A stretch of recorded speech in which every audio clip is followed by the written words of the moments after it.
Hey there, everyone. I hope you're having a good day. I've been having an okay day. It's been a very warm day in my little corner of the world.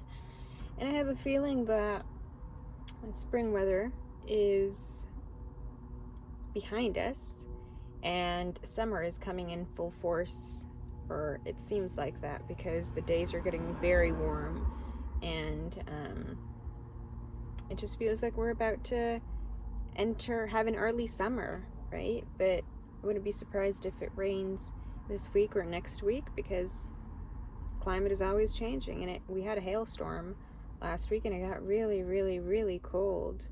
And now it's getting really warm, but I guess meteorologists and people who forecast the weather are not able to predict things very accurately anymore.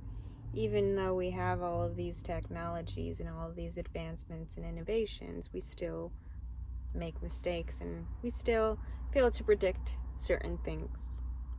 And I guess that's a good segue of something that I've been thinking about lately. It's about assumptions and predictions.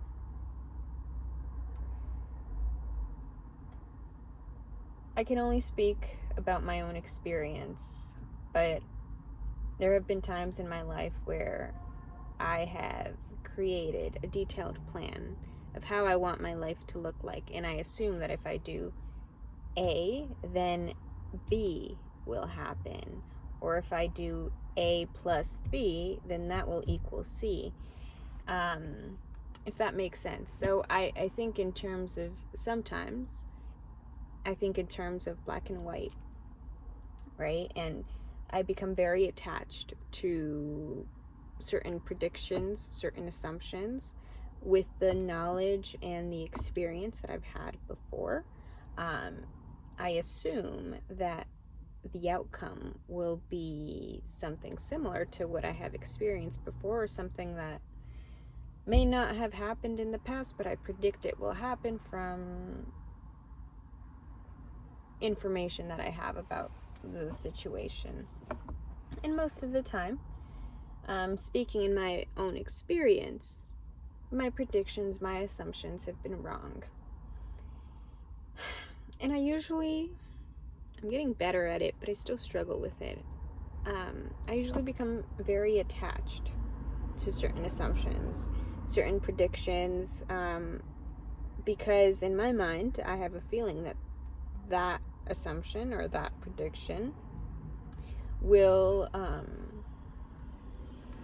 create the best outcome for me, and will be what do they call that? The road of less resistance, right? In my mind. From experience, I can say that most of the things that I've assumed about my life, predicted, created in my mind, scenarios that I've created, have not come into fruition in the exact way that I had envisioned them.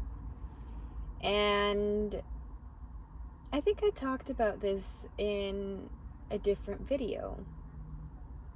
Something similar to this, how disappointment has been a gift because it humbles me and it puts me back in my place, or puts me back into the perspective of surrender, in the perspective of humility. But I find that as humans, we can't help but predict and assume and hope for the best, and that's not bad. And I have found that when I acknowledge that I have a version within myself that still desires, that still wants, that still needs or feels like it needs something, when I own that version of myself and I metaphorically hug that version of myself and say, okay, Megan, I know you still have your wants, your desires, your needs, and it's valid, and I will be there for you. It's okay for you to feel disappointed. and just sitting with myself and accepting that I will always, as long as I live in this incarnation, I guess you can say, although I hesitate to use words like that because they then carry certain connotations, and then, you know, language can be very beautiful and liberating because it can convey an idea, but it can also be very restricting and constricting, right? Because it boxes you in and it pigeonholes you, and sometimes certain words are laden with meaning, so laden with meaning that they get corrupted and people think of certain things. But anyway, that was a tangent.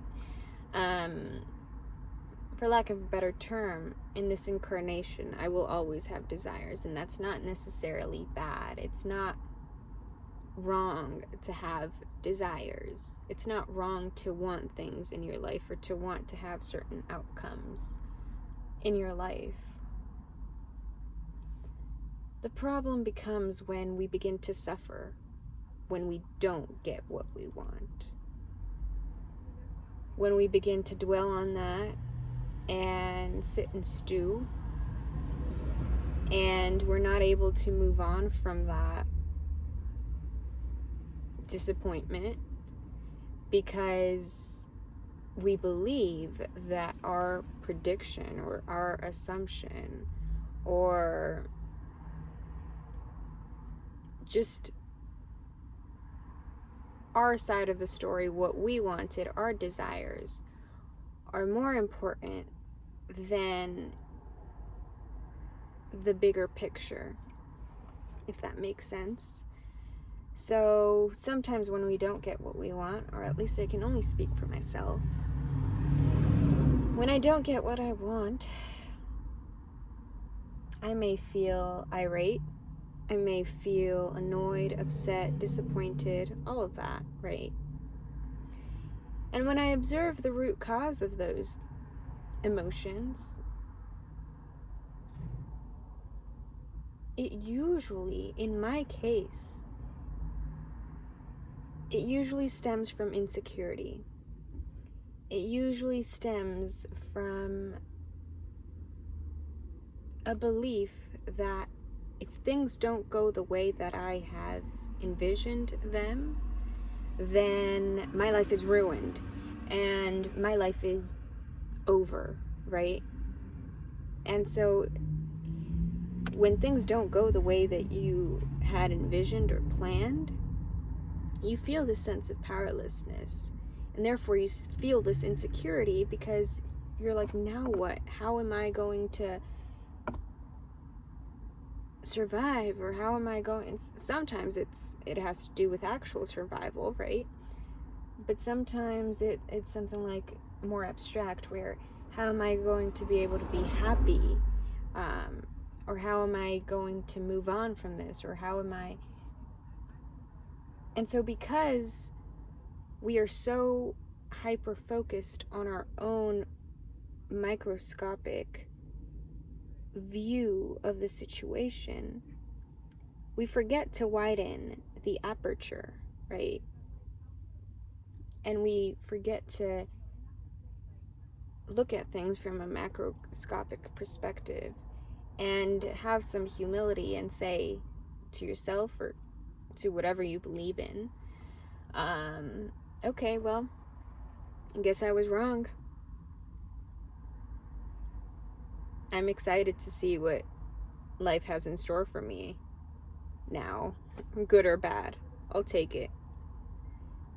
It's really hard to do that because sometimes you just want some respite from all of the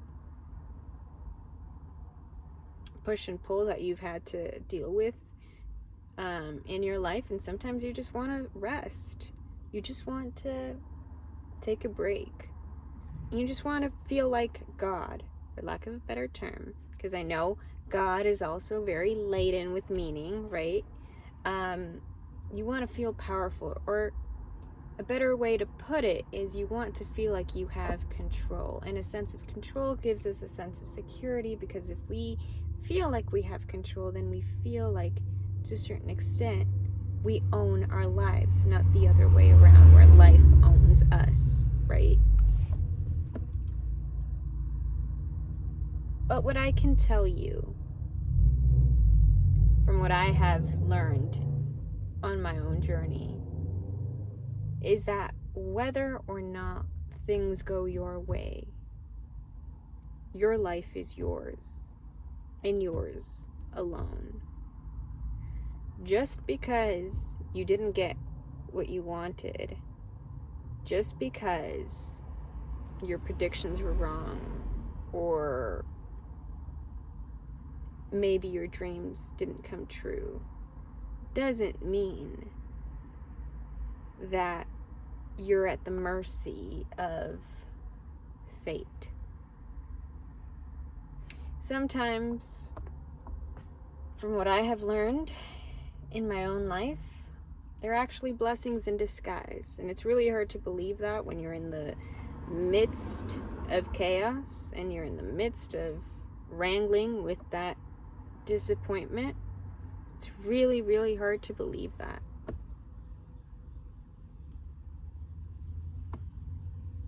But hope is something that can be a blessing and a curse, right?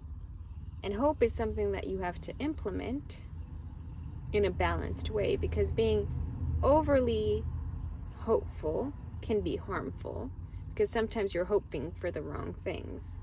But having hope that things will turn out all right for you and that there will be a positive outcome, and having a positive outlook in life, that can be a more beneficial perspective. But then again, everybody's journey is so individual and so unique that I don't think there is a one-size-fits-all way to figure out life. I'm just sharing my perspective on what I think has worked for me. I understand that some people, the complexity in their lives is way more than something that's black and white. And most of our lives are full of, they're like a spider web, right? And there's just a bunch of patterns, and just, we're tangled up sometimes, and we feel like that fly that has gotten stuck in the spider web and we're trying to get away from the spider. I get that. But I hope you find a way to get through this life, because it's hard. It's not an easy life. The levels are hard. And as you start to level up in your life, and by leveling up I mean you start to shed certain illusions,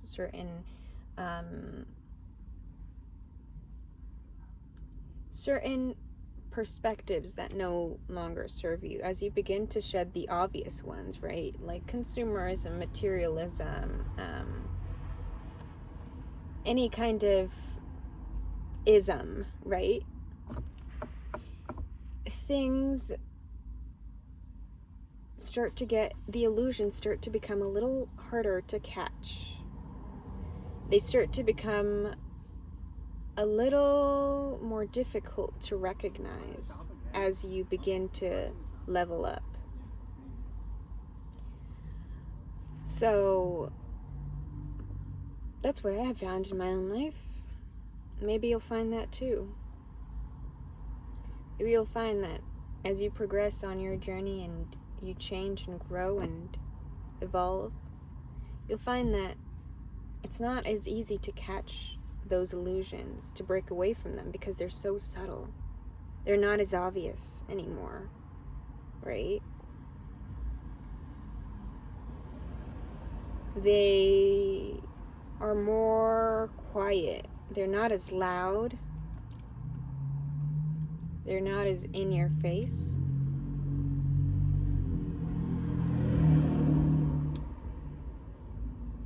And it's harder to catch that. I hope you can catch anything that's no longer serving you in your life. And I hope you live a good life. I really do. Peace and love. Bye.